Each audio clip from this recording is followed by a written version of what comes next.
Bapak Ibu kalau bertanya kenapa masih kita bahas tentang budak, ada budak sekarang Ustaz. Gimana Bapak Ibu tahu bahwa kajian ulama kita dahulu itu lengkap, mulai dari tentang taharah sampai nanti masalah jihad sampai masalah perbudakan. Artinya tak ada permasalahan amaliyah yang kita buat kecuali sudah dibahas oleh ulama. Budak ini ada yang dia otomatis merdeka kalau seandainya kita yang menjadi tuannya meninggal tanpa akad, tanpa syarat atau pernyataan kamu merdeka, atau tanpa ada yang menebus, otomatis dia merdeka. Siapa dia? Itu disebut dengan ummul walad. Jadi A punya budak, B punya budak. Nah, A tadi digaulannya budak si B. Memang nikah. Yang kedua, ada lagi orang lain C, dia orang merdeka, tapi dia menggauli budak si B ini misalnya. Sebabnya syubhat. Kedua-duanya hukumnya berbeda. Kasus pertama, maka ini anaknya milik daripada tuan. Dalam kasus ini, anak milik daripada tuan. Dalam kasus B, anak milik daripada si C. Tapi dia mesti mengganti rugi. Nilai anak tadi kepada tuan si budak. Bismillahirrahmanirrahim. Bismillahirrahmanirrahim. Alhamdulillahirabbil alamin. Allahumma salli ala sayyidina Muhammadin nabiyil ummi wa ala alihi wa ashabihi wa man tabi'ahum bi ihsanin ila yaumiddin. Asyhadu an la ilaha illallah wa asyhadu anna Muhammadar Rasulullah sallallahu alaihi wasallam. Qala subhanaka la ilma lana illa ma 'allamtana innaka antal alimul hakim. Qala rabbi shrah li sadri wa yassir li amri wahlul 'uqdatam min lisani yafqahu qawli. Alhamdulillah, Bapak Ibu jamaah rahmati Allah Subhanahu wa taala. Sore ini kita kembali menggunakan nikmat-nikmat Allah. Mudah-mudahan nikmat Allah yang diberikan kepada kita, nikmat yang bisa kita gunakan untuk bersyukur, sehingga di akhirat kalau ditanya Allah, di hisab Allah, semua kita selamat. Karena tidak ada nikmat yang Allah berikan kecuali akan dihisab. Nikmat yang kita pakai dengan cara benar, dengan cara lurus, itu dihisab. Harta yang kita dapatkan dengan cara benar, dipakai dengan cara benar, itu dihisab. Apalagi yang salah, apalagi yang tidak benar. Mudah-mudahan kita termasuk di antara orang yang selamat di dunia ketika mendapat nikmat, dan di akhirat termasuk di antara orang yang selamat ketika dihisab oleh Allah Subhanahu wa taala. Selawat dan iring salam kepada Rasulullah sallallahu alaihi wasallam. Mudah-mudahan kita di akhirat berkumpul dengan beliau. Beliau hidup di dunia 63 tahun secara catatan sejarah. Di antara kita mungkin ada hidup sepanjang itu, atau lebih lama atau lebih singkat. Tapi yang perlu kita renungi, Rasulullah sudah 15 abad lebih kurang sampai sekarang meninggal. Itu orang makin lama makin banyak yang berselawat kepada beliau. Makin banyak orang menyebut nama beliau. Artinya makin banyak orang-orang yang mendapat hidayah sebab dulu dari beliau. Makin banyak orang berdoa. Maka kita selaku umatnya, makin lama hidup, apa makin banyak orang mendoakan kita, atau makin banyak orang berharap kita segera meninggal. Dan setelah meninggal, orang berharap tak pernah menyebut nama kita. tak berharap bisa ziarah ke kuburan kita. Mudah-mudahan ibrah bagi kita. Rasulullah usianya 63 tahun, tapi sampai sekarang itu seakan Rasul itu masih hidup, karena ilmu dia, nama dia, kebaikan dia masih disebut oleh umat, dikerjakan oleh umat, dan itu akan mengalir pahala jariah untuk beliau. Jangankan beliau, kitab Matan Takrib yang kita pelajari, Qadhi Husain yang meninggal tahun 596 ini, sekarang sudah 1445. Artinya beliau ini hampir 900-an tahun lebih kurang dengan kita jaraknya. Itu masih kita pelajari sore hari ini kitabnya. Artinya beliau masih mendapat aliran pahala jariah dari orang-orang yang malam ini membaca kitab beliau, apalagi mengamalkan dan nanti juga mengajarkan kitab beliau. Kalau tak salah saya malam ini bisa kita tamatkan kitab ini. Betul sekali. Terakhir kemarin Mas Afri kitab apa? Sampai apa? Umum aja. Ya, sebab beliau khawatir ini bab terakhir, kalau beliau mengisi takut tamat di beliau. Baik, Bapak Ibu yang dirahmati Allah Subhanahu wa taala, saya cuma ingin menyampaikan bahwa hidup kita singkat, jatah beramal kita singkat. Tapi kalau pandai menggunakan, itu seakan hidup singkat itu panjang. Tak pandai menggunakan, maka hidup yang singkat itu lebih singkat lagi daripada usia itu, kebermanfaatan setelah kita meninggal. Baik, kita lanjutkan dalam pengkajian Ummahatul Aulad. Sudah pasal-pasal di ujung. Sebelumnya kita bahas tentang mukatab. Budak ini ada yang dia otomatis merdeka kalau seandainya kita yang menjadi tuannya meninggal, tanpa akad, tanpa syarat atau pernyataan kamu merdeka, atau tanpa ada yang menembus, otomatis dia merdeka. Siapa dia? Itu disebut dengan Ummul Walad. Bagaimana Ummul Walad itu? Hiya amatun jama'aha sayyiduha fahamalat fawaladat. Seorang budak digauli oleh tuannya. Dulu Pak, mohon maaf, itu budak itu boleh digauli oleh tuannya. Tapi resikonya, kalau budak itu hamil, melahirkan anak, anak itu ikut kepada tuan. Tuan merdeka, budak juga merdeka. Karena ibunya sebab dia merdeka, sarat hurratan ba'da mauti sayyidiha. Ibu pun nanti merdeka kalau meninggal tuannya menggauli dia. Jadi anak merdeka, ibunya otomatis merdeka begitu meninggal, tuan yang menggauli dia. Jadi ada kriteria budak yang begitu. Ini enggak perlu dengan sila. Begitu meninggal tuannya, otomatis dia merdeka. Ini penjelasannya langsung dari Rasul sallallahu alaihi wasallam. Kata Nabi, ayyuma mara'atin waladat min sayyidiha, siapa saja perempuan dia melahirkan anak hasil hubungan dia dengan tuan dia, fahiya hurratun ba'da mauti. Perempuan ini langsung merdeka setelah tuannya meninggal. Sehingga dia tak bisa menjadi warisan, tak bisa dia menjadi wasiat. Dia adalah harta yang dipisahkan setelah tuannya meninggal. Dia tak lagi bernilai harta, dia sudah orang sempurna. Kalau seandainya tidak menjadi ummu walad, dia akan menjadi warisan tuan dia dan akan dibagi oleh ahli waris tuan yang meninggal. Karena budak ini bagian dari harta apa? Fisiknya manusia, tapi kedudukan dia secara kepemilikan adalah mal atau harta. Tapi ummul walad, dia tidak menjadi budak dan harta sepeninggal tuannya, tapi otomatis merdeka. Anaknya baik laki-laki atau perempuan sama saja Pak. Tidak mesti anaknya laki-laki. Anak yang lahir dari hubungan dengan tuannya pasti laki-laki.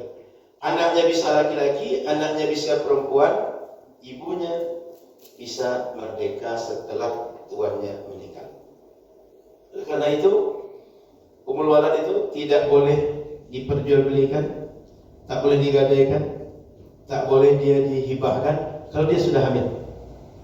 Kalau dia sudah mulai hamil, dia tak boleh dijual lagi, tak boleh dihibahkan, tak boleh digadaikan. Kenapa? Ini akan memotong hak kemerdekaan dia. Karena kalau datang di tuan yang baru, tak ada hubungan antara kehamilan dia dengan tuan yang baru.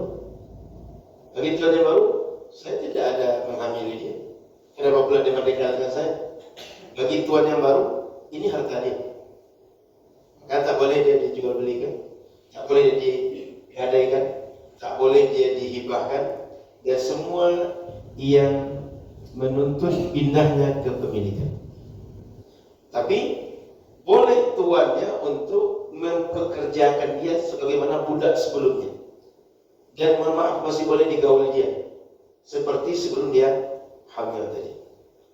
Jadi poinnya adalah budak tadi, satu, dia otomatis merdeka kalau anaknya tuannya meninggal. Kedua, dia kalau sudah hamil tak boleh dihibahkan, tak boleh diperjualbelikan, tak boleh dia digadaikan, dan semua yang menjadikan pindah kepemilikan. Yang ketiga, dia boleh dipakai oleh tuannya untuk apa saja khidmah seperti budak pada umumnya, selama dia tuan tadi masih hidup. Karena statusnya masih budak. Baik, kita baca kitab kita. Faslun. Qala al-musannif rahimahullahu ta'ala, wa idza asaba as-sayyidu amata, apabila menggauli, siapa menggauli? Tuan seorang budak, amatah budak dia. Fawada'at ma tabayyana fihi syai'un min khalqi adami haruma alaihi bai'uha wa rahnuha wa hibatuha. Fawada'at, sehingga budak tadi dia hamil sehingga nanti kemudian melahirkan. Jangankan dia melahirkan, baru nampak ada kemungkinan budak tadi hamil, ma tabayyana fihi syai'un min khalqi adami, yang menunjukkan bahwa ada janin dalam rahim dia. Haruma alaihi, haram bagi tuannya, bai'uha, menjual budak tadi, wa rahnuha, menggadaikan, wa hibatuha, dan menghibahkan. Wajaza lahu at-tasarrufu fiha bil istikhdam wal wat'i. Tapi boleh tuan tadi al-istikhdam, menggunakan dia untuk berkhidmah atau bekerja, mengurus urusan-urusan tuan tadi. Wal wat'i, dan boleh digauli oleh tuannya. Wa idza mata as-sayyidu utiqat min ra'si malihi. Kalau meninggal tuan yang menggaul dia tadi, utiqat, dia merdeka, dia lepas min ra'si malihi, dari harta tuan tadi keseluruhannya. Artinya tuan tadi punya harta, ini dipisahkan, ini bukan lagi harta dia. Qablan duyuni, sebelum diselesaikan hutang piutang tuan tadi. Wal wasaya, dan ditunaikan wasiat. Wa waladuha min ghairihi bimanzilatiha. Kalau sempat nanti dia sudah merdeka, menikah dengan laki-laki lain, lahir anak, dia merdeka sebagaimana ibunya juga merdeka. Sekedar mengulang Bapak Ibu, orang kalau sudah meninggal, maka tugas orang hidup pertama melunaskan hutang-hutang orang yang meninggal. Membantu dia melunaskan hutang. Meninggal si A, begitu dia meninggal itu sebaiknya orang yang hidup, apalagi keluarga dia, coba selesaikan hutang-hutang langsung. Tanya siapa saja yang pernah berhutang, siapa yang dihutangi dia, apa, berapa, selesaikan semua hutang piutang. Dua, urus jenazah yang kita biasa sebut dengan fardu kifayah, pengurusan fardu kifayah. Mandikan, kafani, kubur, sholatkan, kuburkan, urus dia. Kalau seandainya butuh pembiayaan, ini boleh dari uang atau harta mayat. Contoh beli tanah, Pak. Beli tanah jika kita untuk menguburkan dia itu butuh tanah yang dibeli, itu pakai uang dia. Di kita, ini masalah ini jarang terlalu murah. Tapi coba di Jepang, ini butuh biaya mahal untuk menguburkan dia. Bisa habis 50 juta sampai 150 juta untuk menguburkan orang meninggal. Makanya di antara problem kawan-kawan di Jepang, kawan-kawan di Korea itu, karena orang Indonesia ramai di situ. Kalau bisa, mereka punya tanah khusus untuk pekuburan Muslim.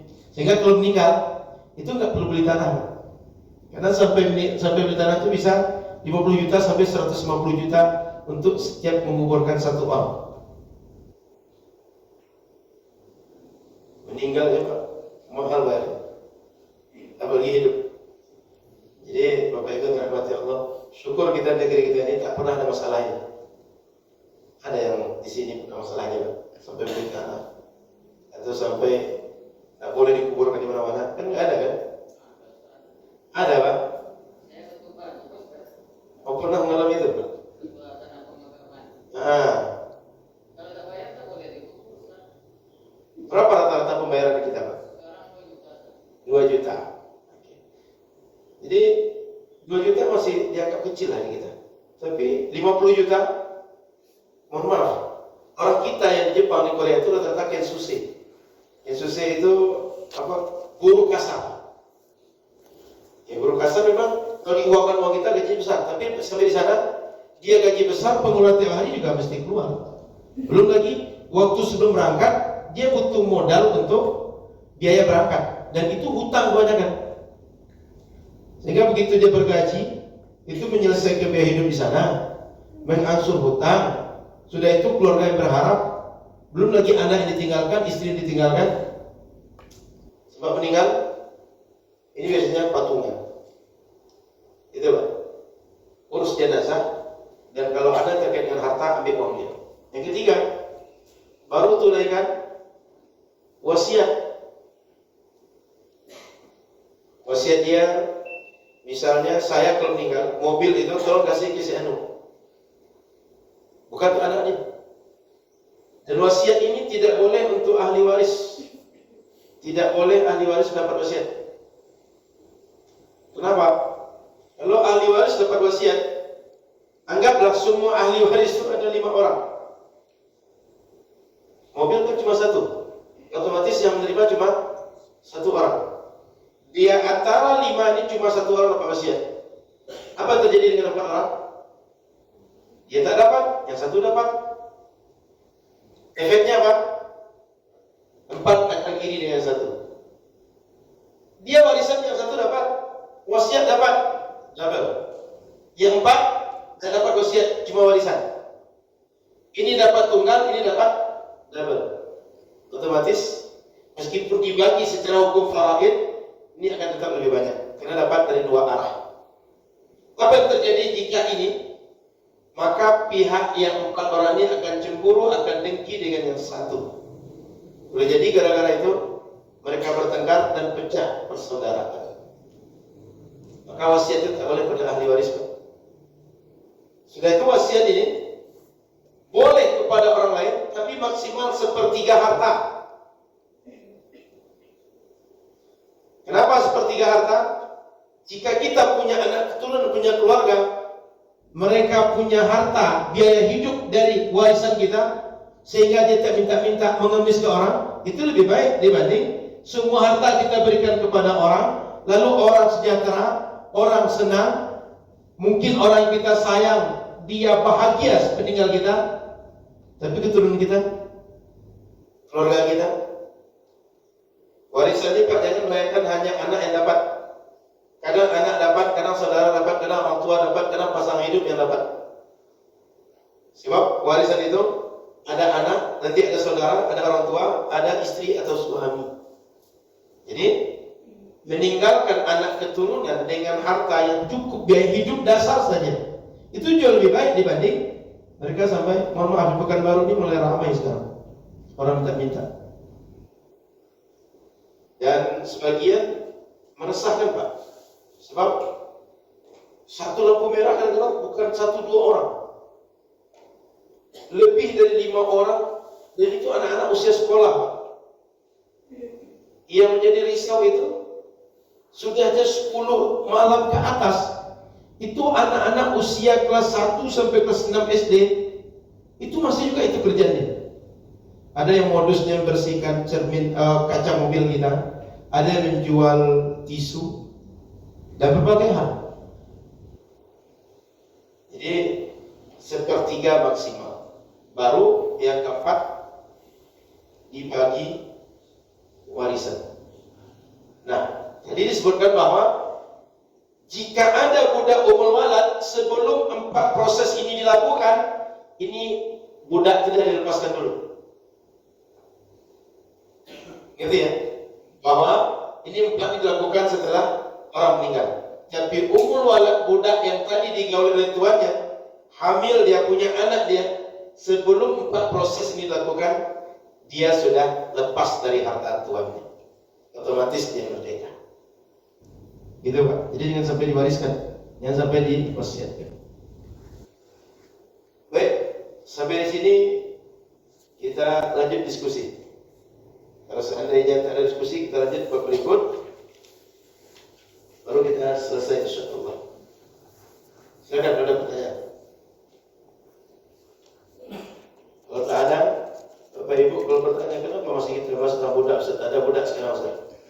Gimana Bapak Ibu tahu bahwa kajian ulama kita dahulu itu lengkap, mulai dari tentang taharah sampai nanti masalah jihad sampai masalah perbudakan. Artinya tak ada permasalahan amaliyah yang kita buat kecuali sudah dibahas oleh ulama. Sehingga kalau hari ini ada orang yang aneh-aneh pemikirannya, atau ada orang yang bicara tentang agama tapi tak sesuai dengan kajian agama, yang masalah bukan ajaran agamanya, orangnya masalah. Nanti akan saya bahas sedikit. Ada orang bilang bahwa kulit berasal dari babi dan anjing itu suci kalau disamak. Nanti kita bahas. Di kitab ini ada. Ini kitab dasar, kitab pemula, tapi pembahasannya ada. Kalau ada orang nggak tahu, berarti masalahnya dia. Bukan pembahasan Islamnya tak ada, dia yang masalah. Dia tak mengaji, atau pengkajian dia, kalau kata orang sekarang, pikniknya kurang jauh, ngopinya kurang jauh. Kalau tak ada, kita lanjutkan. Wa man asaba amata ghairihi binikahin. Ini kisahnya tadi, budak dia sendiri digauli. Yang kedua kasusnya, wa man asaba amata ghairihi. Siapa saja yang menggauli budak orang lain, binikahin, sebabnya karena dia nikahin. Artinya ada orang merdeka menikah dengan budak orang lain. Ada 2 orang nih Pak. Yang satu orang merdeka, yang satu lagi orang merdeka dan punya budak, budaknya perempuan. Yang laki-laki merdeka ini menikahi budak perempuan kawan dia atau laki-laki lain. Fal waladu minha mamlukun li sayyidiha. Jika budak ini nanti melahirkan, anaknya menjadi milik tuan dari budak perempuan, bukan nasab kepada laki-laki, bukan jadi milik laki-laki tadi. Kenapa? Karena budak tadi milik tuannya. Semua yang merupakan hasil turunan dari budak tadi adalah milik tuan. Budak belum punya kepemilikan untuk dirinya, apalagi untuk orang lain. Maka kalau lahir anak, budak tadi milik tuannya. Apa yang terjadi? Budak tadi kalau dimerdekakan tuannya merdeka, anaknya tadi kalau merdeka, kalau tidak dia berstatus budak dia. Kan milik dia budak dia. Mamlukun li sayyidiha. Wa in asabaha bi syubhatin. Ada sebab kedua dia menggaul tadi. Tadi pertama sebab nikah, yang kedua bi syubhah. Syubhah itu dia tersalah. Dianggapnya bahwa istri dia adalah budak tadi, sehingga digauli budak. Kamu mana tahu Pak? Lama di rantau, sehingga begitu pulang, istri awak karena mirip dengan budak, dikira budak istri awak. Budak digauli. Atau waktu nikah itu kan pakai video call misalnya, nampak memang di layar. Jadi nikahlah di Jakarta, perempuannya ada baru, Begitu datang baru, ada tuannya, ada budaknya, mirip orangnya. Yang digaul itu bukan tuannya, tapi budaknya. Setelah selesai bergaul, atau setelah tahu hamil budak tadi, kamu kok gaul itu, kok semahan itu? Kata dia, itu kan istri saya. Sebab bagi dia mirip. Rupanya bukan itu istri engkau. Istri engkau ni itu budak dia. Kamu mana tahu kejadiannya? Ini kan prediksi-prediksi ini mungkin saja terjadi, sehingga tidak menutup kemungkinan. Bila dia bergaul karena tersalah, di antaranya seperti tadi Pak, salah dia menilai yang mana istri dia, atau mana tahu karena malam gelap, nggak tahu dia entah istri dia siapa gitu. Yang jelas ketika masuk rumah ada perempuan tidur, dia ingin menggauli perempuan ini, bersedia pula. Pagi-pagi rupanya tidur dengan budak dia. Ini kan berbagai prediksi pemikiran para ulama. Bila itu terjadi, budak tadi bila dia hamil, maka fawaladuhu minha hurrun, anak dia, anak dari budak tadi kalau lahir hur, merdeka. Wa alaihi qimatuhu lisayyid, dan orang yang menghamil tadi mesti menebus harga anak tadi kepada tuan dari budak perempuan. Jadi anaknya milik daripada laki-laki yang menggauli. Kenapa? Dia menggauli karena tidak dengan menyengaja, sehingga statusnya tidak budak, tapi dia merdeka sama dengan laki-laki yang menggauli. Wa alaihi qimatuhu lisayyid, maka laki-laki tadi kalau ingin anak tadi dia ambil menjadi anak dia, mesti dia ganti kepada tuan perempuan berapa nilai yang diminta oleh tuan yang perempuan. Paham masalah ini? Bapak Ibu yang dirahmati Allah Subhanahu wa taala. Ini kan prediksi pemikiran ini dalam dunia ilmiah biasa saja, Pak. Sehingga kalau sempat terjadi, itu sudah ada solusinya. Dan memang banyak hal dari dulu para ulama itu ketika berfikir mereka bebaskan pemikiran mereka dengan kejadian kasuistik tertentu. Sehingga ketika ada prediksi-prediksi mungkin terjadi, itu sudah selesai dengan mereka. Makanya kalau baca fikih itu apabila, jika, itu banyak dalam fikih. Apa tujuannya? Yang namanya belajar, otomatis kita ini akan berpikir terus dan berkembang. Dan dalam kitab itu boleh jadi yang terjadi itu yang sudah pernah dialami penulis kemudian dituangkan. Yang belum terjadi bagaimana? Ini butuh jawaban oleh beliau. Ini mungkin terjadi begini begitu nanti. Karena akal manusia itu berkembang. Akal manusia itu kalau berpikir akan banyak dia nalar. Maka dibuat iftiradi dalam bahasa fikih. Iftiradi, prediksi-prediksi yang mungkin terjadi secara fikih.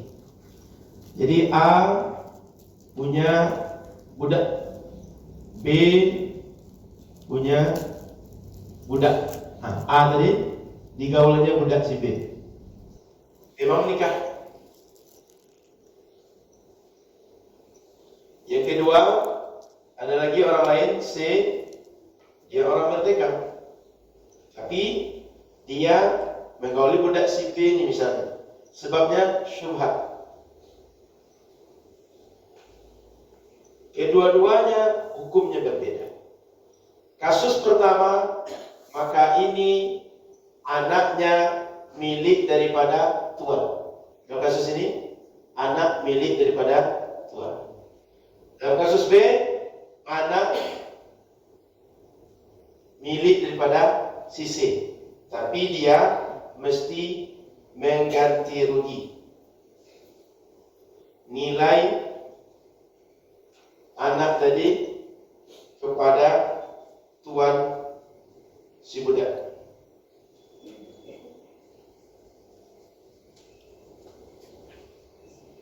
Itu. Untung sekarang tak ada perbudakan lagi. Syukur cuma ada budak Melayu aja sekarang. Budak-budak yang ada di Bengkalis, budak-budak yang ada di Siak. Syukur itu aja. Tak ada budak yang macam dulu lagi.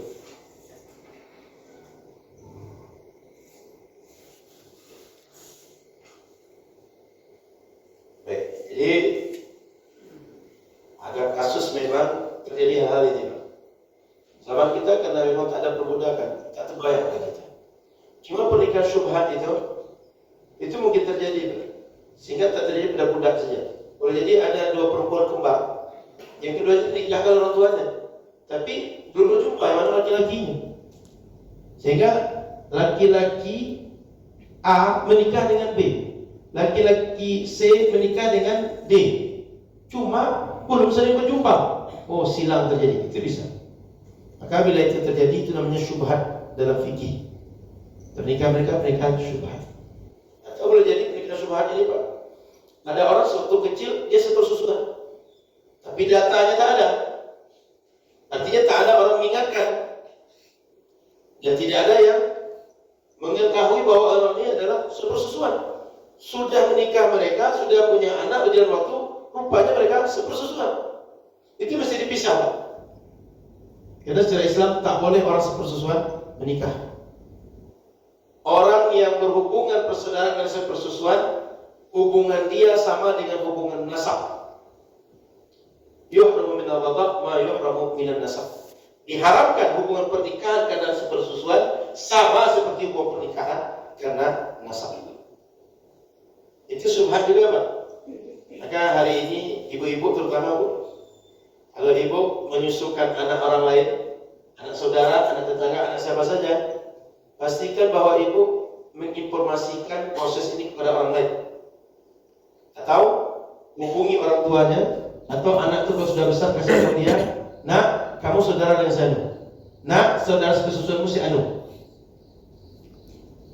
Seseorang disebut anak susuan dalam mazhab Syafi'i dan mayoritas ulama, dua ketentuannya. Satu, usianya 2 tahun atau kecil dari 2 tahun.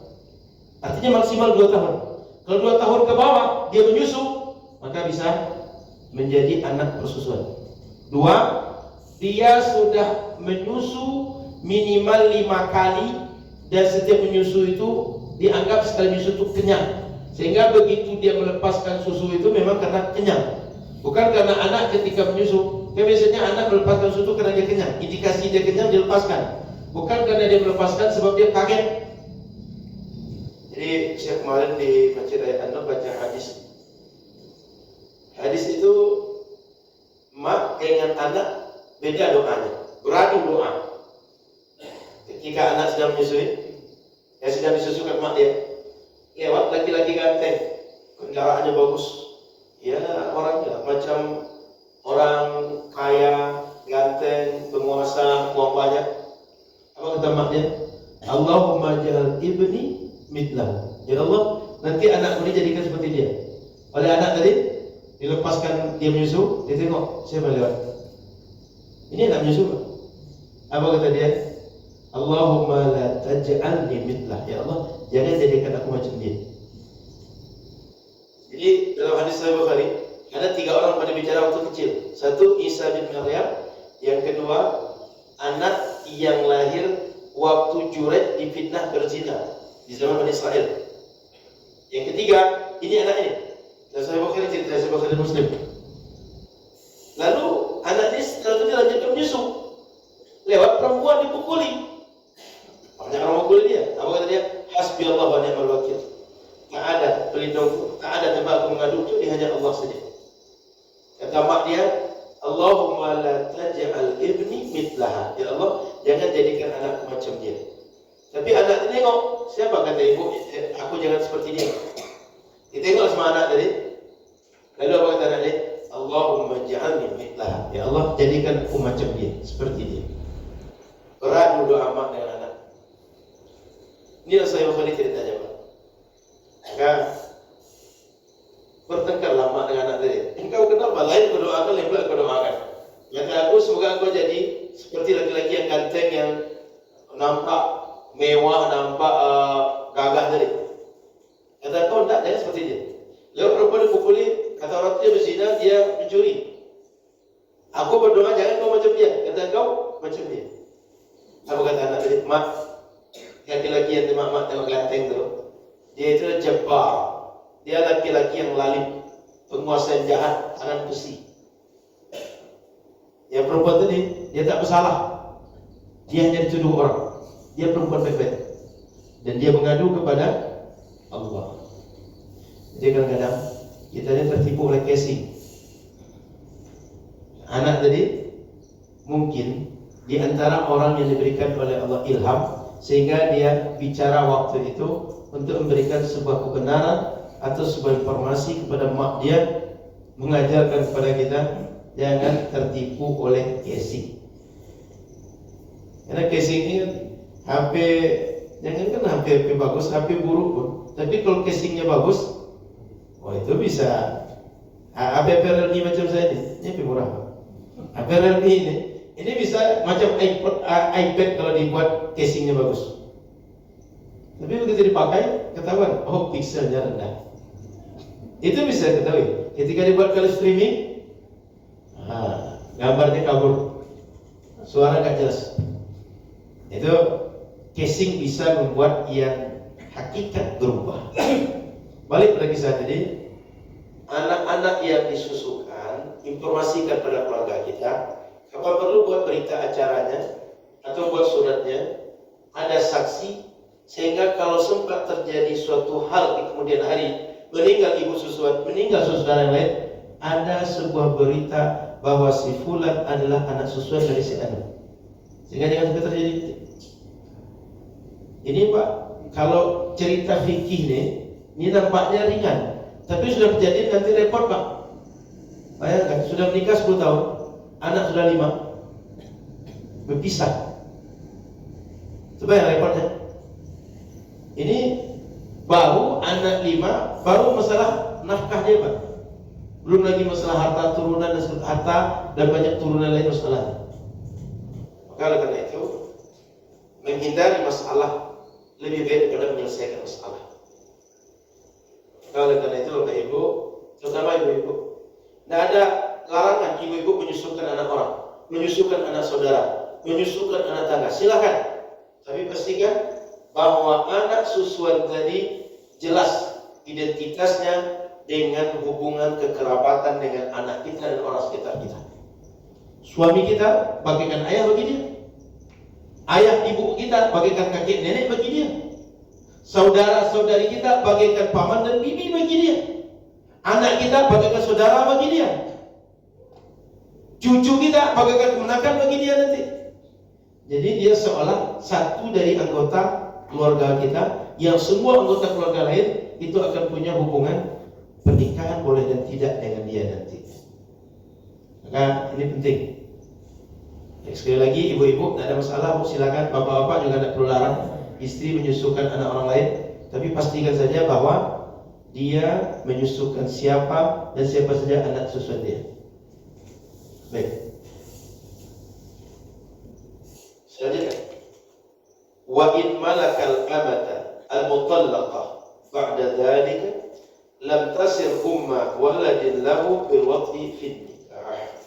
Wa in malakal ama al-mutallaqah, kalau seandainya seorang memiliki budak yang sudah dicerai oleh tuannya atau oleh suami dia, kan tadi menikah, kemudian setelah nikah dia dipisah oleh suami dia.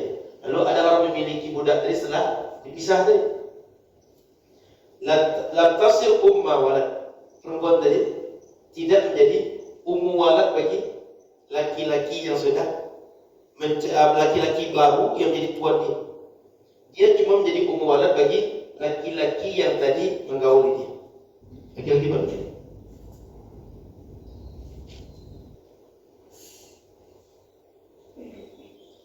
Bil waqi fin nikahi, dengan hubungan pernikahan yang sebelumnya dengan tuan yang tadi itu, dan menjadi ummu walad. Wa sarat ummu walad lahu bil waqi bisyubha ala ahadil qawlaini. Cuma dalam sebagian pendapat mazhab Imam Syafi'i, wa sarat ummu walad bisa menjadi ummu walad bagi laki-laki yang kedua ini bisyubha, bila digauli sebab syubhat, menurut salah satu qaul Imam Syafi'i.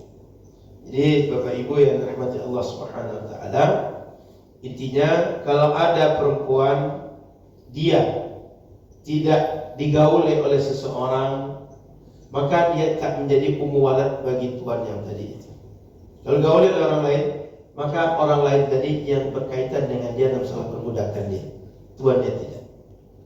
Oleh karena itu, Bapak Ibu yang dirahmati Allah Subhanahu wa taala, kalau nanti mana tahu hadir zaman perbudakan, bila membeli budak pastikan dia hamil atau tidak, berisi atau tidak, sudah digauli atau belum. Ini sekarang kan tak ada, jadi tak sampai pikiran kita ke situ. Jika nanti terjadi, tengok ini hamil atau tidak, sudah digauli atau belum. Saya keluar sedikit. Bila bapak ibu cekcok dengan pasangan, ingin menceraikan dia, jangan ceraikan ketika dia sedang haid, dan jangan ceraikan dia ketika setelah digauli, kemudian dia setelah itu akan akan datang bulan, akan haid. Tapi pastikan dia diceraikan itu ketika dia sudah selesai haid, kemudian tidak digauli, ceraikan. Kalau terjadi hal seperti itu, namanya talak bid'ah. Jadi istilah sunnah dan bid'ah itu Nabi sudah menyebutnya, ada talak bid'ah, ada talak sunnah. Bila perempuan ditalak ketika dia haid, yang kedua ketika dia sudah digauli, kemudian dia ditalak, itu talak bid'ah. Tapi bila dia ditalak ketika dia suci dan ketika dia belum digauli, itu talak sunni. Ini efeknya ada pada masa iddah. Masa iddah bisa panjang, bisa pendek. Maka kalau nanti terjadi hal seperti itu, maka perhatikan dia sudah digauli atau tidak. Apa? Dalam fikih Islami, waladuz zina la yusab lizani, bal yusabu li ummihi. Anak bila lahir dari hubungan perzinaan, bukan pernikahan yang legal, maka anak yang lahir tadi nasabnya pada mak dia, bukan kepada laki-laki yang menggauli dia, menggauli mak dia. Saya ulang, kalau ada anak lahir dalam hubungan tidak legal secara syariat, maka anak yang lahir tadi nasabnya kepada mak dia, bukan kepada laki-laki yang menggauli mak dia. Meskipun setelah itu terjadi akan nikah, Pak. Mohon maaf, si A bergaul dengan perempuan, hamil perempuan tadi, si A kemudian menikahi perempuan tadi. Meskipun lahir setelah hubungan pernikahan, yang nasab tak bisa kepada si A, tetap kepada mak dia. Maka mohon maaf pada para lelaki, pada keluarga kita perlu diingatkan, jangan mudah berzina. Kenapa? Kalau sempat berzina, aib mungkin bisa ditutupi dengan akad nikah, tapi nanti hubungan nasab tak bisa dirubah. Karena nasab itu hanya lil firash, pernikahan yang legal secara syariat. Walil akhir, bagi orang yang hubungannya tidak dengan pernikahan, al hajab, terhalang dari hubungan nasab. Jadi sekali lagi saya ulang, meskipun laki-laki yang menghamili perempuan menikahi perempuan tadi dalam keadaan dia hamil, itu sah pernikahannya, Pak, tidak perlu diulang nanti. Cuma nasab tidak bisa menjadi nasab kepada laki-laki tadi. Kenapa? Hamil sudah terjadi sebelum akad nikah. Jadi bapak-bapak perlu tahu bahwa yang tak boleh perempuan hamil dinikahi bila perempuan hamil oleh laki-laki lain, dia masih dalam masa iddah dengan laki-laki lain, dinikahi oleh laki-laki yang bukan menghamili dia. Itu tak boleh. Tapi bila laki-laki menghamili perempuan, perempuan tadi dia nikahi, itu boleh dia menikah. Tapi nasab tak bisa kepada dia. Gitu. Kenapa kepada ibunya? Kata para ulama, ilahnya lil ba'diyah. Anaknya kan bagian dari ibu dia. Kan darah daging dia berbahasa kita. Nah, engkau ini darah daging aku, nak, kan begitu bahasa kita. Bagian dari dia, maka nasab kepada mak dia, lil ba'diyah. Gitu Pak. Ini Bapak Ibu rahmati Allah Subhanahu wa taala. Zaman sekarang perzinahannya agak ringan sedikit. Agak banyak juga. Maka keluarga kita ingat-ingatkan betul, bukan sekedar kita malu gara-gara itu, tapi panjang hukuman turunannya. Karena zina ini kan malu keluarga atau nanti kasusnya ketahuan. Tapi turunannya akan banyak daripada zina itu. Saya kira cukup. Sebelum Isya kita silakan diskusi kalau ada yang mau diskusi.